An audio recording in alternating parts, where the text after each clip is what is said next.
नमस्कार। रोचक कहानियां चैनल में आपका स्वागत है।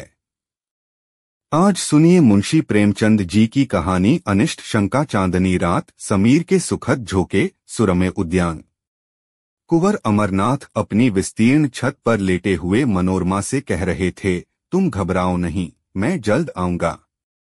मनोरमा ने उनकी ओर कातर नेत्रों से देखकर कहा, मुझे क्यों नहीं लेते चलते? अमरनाथ, तुम्हें वहां कष्ट होगा, मैं कभी यहाँ रहूंगा, कभी वहां, सारे दिन मारा मारा फिरूंगा। पहाड़ी देश है, जंगल और बीहड़ के सिवाय बस्ती का कोसों पता नहीं, उन पर भयंकर पशुओं का भय, तुमसे यह तकलीफें न सही जाएंगी। मनोरमा, तुम भी तो इन तकलीफों के आदी नहीं हो। अमरनाथ, मैं पुरुष हूँ, आवश्यकता पड़ने पर सभी तकलीफों का सामना कर सकता हूँ। मनोरमा गर्व से, मैं भी स्त्री हूँ, आवश्यकता पड़ने पर आग में कूद सकती हूँ। स्त्रियों की कोमलता पुरुषों की काव्य कल्पना है। उनमें शारीरिक सामर्थ्य चाहे न हो, पर उनमें यह धैर्य और साहस है जिस पर काल की दुश्चिंताओं का जरा भी असर नहीं होता। अमरनाथ ने मनोरमा को श्रद्धामय दृष्टि से देखा और बोले, यह मैं मानता हूँ, लेकिन जिस कल्पना को हम चिरकाल से प्रत्यक्ष समझते आए हैं, वह एक क्षण में नहीं मिट सकती। तुम्हारी तकलीफ मुझसे न देखी जाएगी, मुझे दुख होगा। देखो इस समय चांदनी में कितनी बहार है। मनोरमा, मुझे बहलाओ मत, मैं हठ नहीं करती, लेकिन यहाँ मेरा जीवन अपाढ़ हो जाएगा। मेरे हृदय की दशा विचित्र है। तुम्हें अपने सामने न देखकर मेरे मन में तरह तरह की शंकाएं होती हैं कि कहीं चोट न लग गई हो। शिकार खेलने जाते हो तो डरती हूँ कहीं घोड़े ने शरारत न की हो। मुझे अनिष्ट का भय सदैव सताया करता है। अमरनाथ, लेकिन मैं तो विलास का भक्त हूँ। मुझ पर इतना अनुराग करके तुम अपने ऊपर अन्याय करती हो। मनोरमा ने अमरनाथ को दबी हुई दृष्टि से देखा, जो कह रही थी, मैं तुमको तुमसे ज्यादा पहचानती हूँ। बुंदेलखंड में भीषण दुर्भिक्ष था।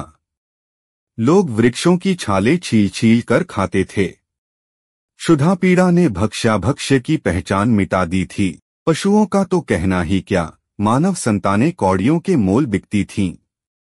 पादरियों की चढ़ बनी थी, उनके अनाथालयों में नित्य गोल के गोल बच्चे भेंड़ों की भांति हाके जाते थे। माँ की ममता मुट्ठी भर अनाज पर कुर्बान हो जाती। कुंवर अमरनाथ काशी सेवा समिति के व्यवस्थापक थे। समाचार पत्रों में यह रोमांचकारी समाचार देखे तो तड़प उठे। समिति के कई नवयुवकों को साथ लिया और बुंदेलखंड जा पहुंचे। मनोरमा को वचन दिया कि प्रतिदिन पत्र लिखेंगे और यथासंभव जल्द लौट आएंगे।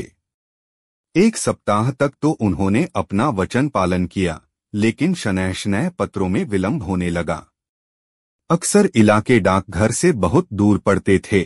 यहाँ से नित्य प्रति पत्र भेजने का प्रबंध करना दुस्साध्य था। मनोरमा वियोग दुहक से विकल रहने लगी। वह अव्यवस्थित दशा में उदास बैठी रहती, कभी नीचे आती, कभी ऊपर जाती, कभी बाग में जा बैठती। जब तक पत्र न आ जाता वह इसी भांति व्यग्र रहती। पत्र मिलते ही सूखे धान में पानी पड़ जाता। लेकिन जब पत्रों के आने में देर होने लगी तो उसका वियोग विकल हृदय अधीर हो गया। बार बार पछताती कि मैं नाहक उनके कहने में आ गई, मुझे उनके साथ जाना चाहिए था। उसे किताबों से प्रेम था, पर अब उनकी ओर ताकने का भी जी न चाहता। विनोद की वस्तुओं से उसे अरुचि हो गई। इस प्रकार 1 महीना गुजर गया। एक दिन उसने स्वप्न देखा कि अमरनाथ द्वार पर नंगे सिर नंगे पैर खड़े रो रहे हैं। वह घबराकर उठ बैठी और उग्रावस्था में दौड़ी द्वार तक आई। यहाँ का सन्नाटा देखकर उसे होश आ गया। उसी दम मुनीम को जगाया और कुंवर साहब के नाम तार भेजा, किंतु जवाब न आया। सारा दिन गुजर गया मगर कोई जवाब नहीं।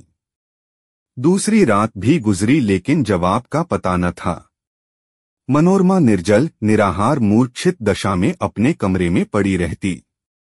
जिसे देखती उसी से पूछती, जवाब आया। कोई द्वार पर आवाज देता तो दौड़ी हुई जाती और पूछती, कुछ जवाब आया। उसके मन में विविध शंकाएं उठती, लौंडियों से स्वप्न का आशय पूछती। स्वप्नों के कारण और विवेचना पर कई ग्रंथ पढ़ डाले, पर कुछ रहस्य न खुला। लौंडियां उसे दिलासा देने के लिए कहती, कुंवर जी कुशल से हैं। स्वप्न में किसी को नंगे पैर देखें तो समझो वह घोड़े पर सवार है। घबराने की कोई बात नहीं। लेकिन रमा को इस बात से तस्कीन न होती। उसे तार के जवाब की रट लगी हुई थी। यहां तक कि 4 दिन गुजर गए। किसी मोहल्ले में मदारी का आ जाना बालवृंद के लिए एक महत्व की बात है। उसके डमरू की आवाज में खोंचे वाले की क्षुधावर्धक ध्वनि से भी अधिक आकर्षण होता है। इसी प्रकार मोहल्ले में किसी ज्योतिषी का आ जाना मार्के की बात है। एक क्षण में इसकी खबर घर घर फैल जाती है। सास अपनी बहू को लिए आ पहुंचती है, माता भाग्यहीन कन्या को लेकर आ जाती है। ज्योतिषी जी दुख सुख की अवस्थानुसार वर्षा करने लगते हैं। उनकी भविष्यवाणियों में बड़ा गूढ़ रहस्य होता है। उनका भाग्य निर्माण भाग्य रेखाओं से भी जटिल और दुर्ग्राह्य होता है। संभव है कि वर्तमान शिक्षा विधान ने ज्योतिष का आदर कुछ कम कर दिया हो, पर ज्योतिषी जी के महात्म्य में जरा कमी नहीं हुई। उनकी बातों पर चाहे किसी को विश्वास न हो, पर सुनना सभी चाहते हैं। उनके एक एक शब्दों में आशा और भय को उत्तेजित करने की शक्ति भरी रहती है। विशेषतः उसकी अमंगल सूचना तो वज्रपात के तुल्य है, घातक और दग्धकारी। तार भेजे हुए आज 5वां दिन था कि कुंवर साहब के द्वार पर एक ज्योतिषी का आगमन हुआ। तत्काल मोहल्ले की महिलाएं जमा हो गईं। ज्योतिषी जी भाग्य विवेचन करने लगे, किसी को रुलाया, किसी को हंसाया। मनोरमा को खबर मिली। उन्हें तुरंत अंदर बुला भेजा और स्वप्न का आशय पूछा। ज्योतिषी जी ने इधर उधर देखा, पन्ने के पन्ने उल्टे, उंगलियों पर कुछ गिना, पर कुछ निश्चय न कर सके कि क्या उत्तर देना चाहिए। बोले, क्या सरकार ने यह स्वप्न देखा है? मनोरमा बोली, नहीं, मेरी एक सखी ने देखा है। मैं कहती हूँ यह अमंगल सूचक है। वह कहती है मंगलमय है। आप इसकी क्या विवेचना करते हैं? ज्योतिषी जी फिर बगले झांकने लगे। उन्हें अमरनाथ की यात्रा का हाल न मालूम था और न इतनी मोहलत ही मिली थी कि यहाँ आने के पूर्व वह अवस्था ज्ञान प्राप्त कर लेते जो अनुमान के साथ मिलकर जनता में ज्योतिष के नाम से प्रसिद्ध है। जो प्रश्न पूछा था उसका भी कुछ सूत्रसूचक उत्तर न मिला। निराश होकर मनोरमा के समर्थन करने ही में अपना कल्याण देखा।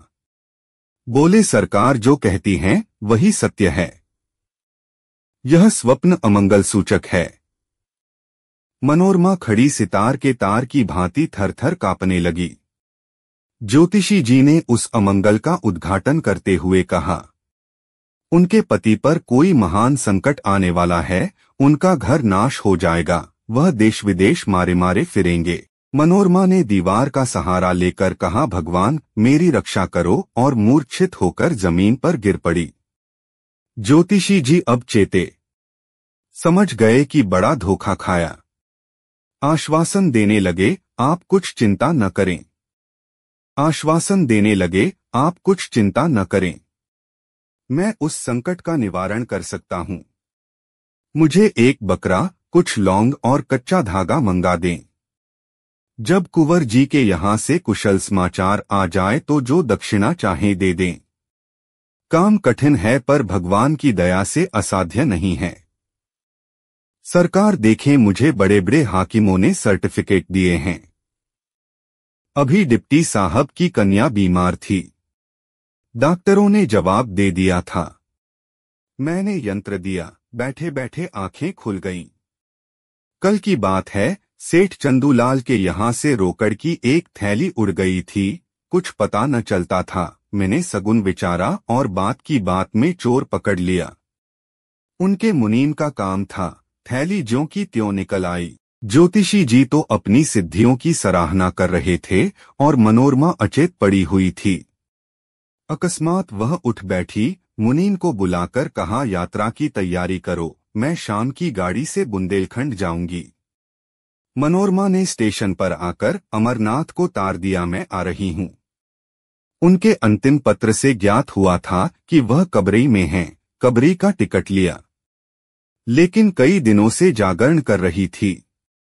गाड़ी पर बैठते ही नींद आ गई और नींद आते ही अनिष्ट शंका ने एक भीषण स्वप्न का रूप धारण कर लिया।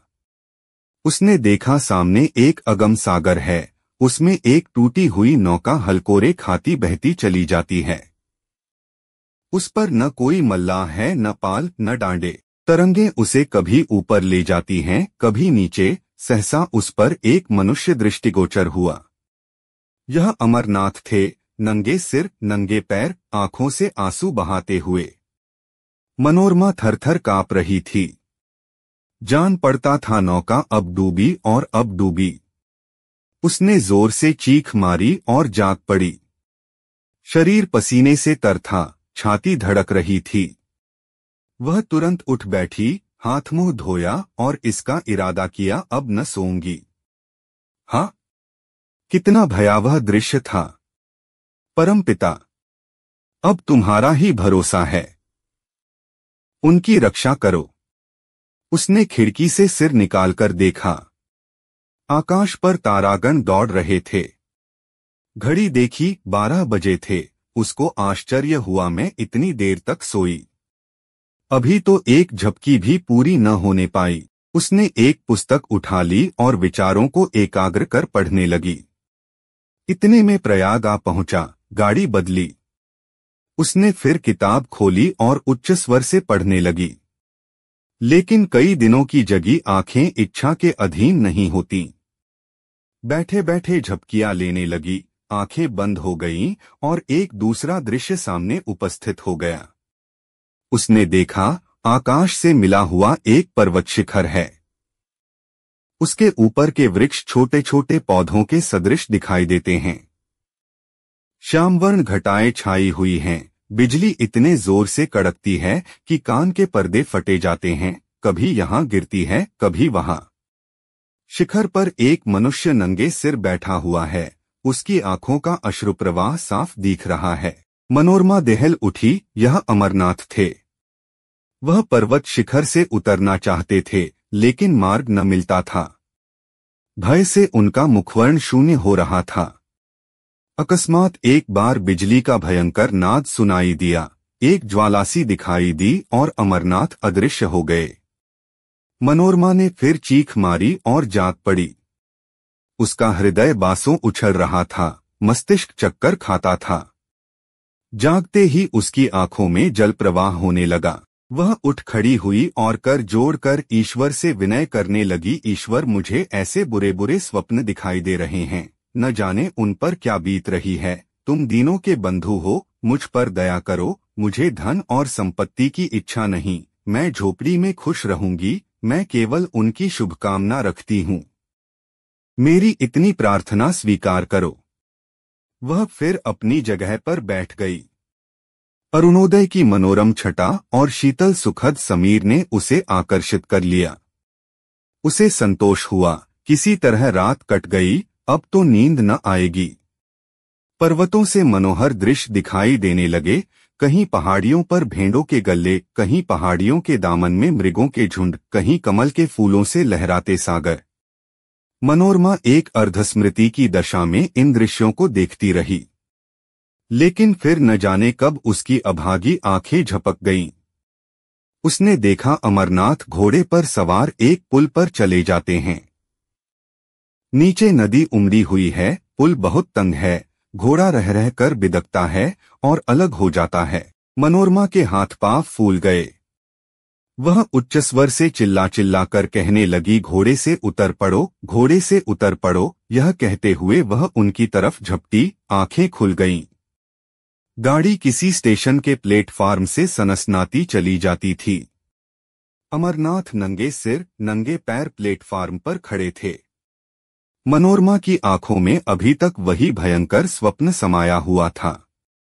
कुंवर को देखकर उसे भय हुआ कि वह घोड़े से गिर पड़े और नीचे नदी में फिसलना चाहते हैं।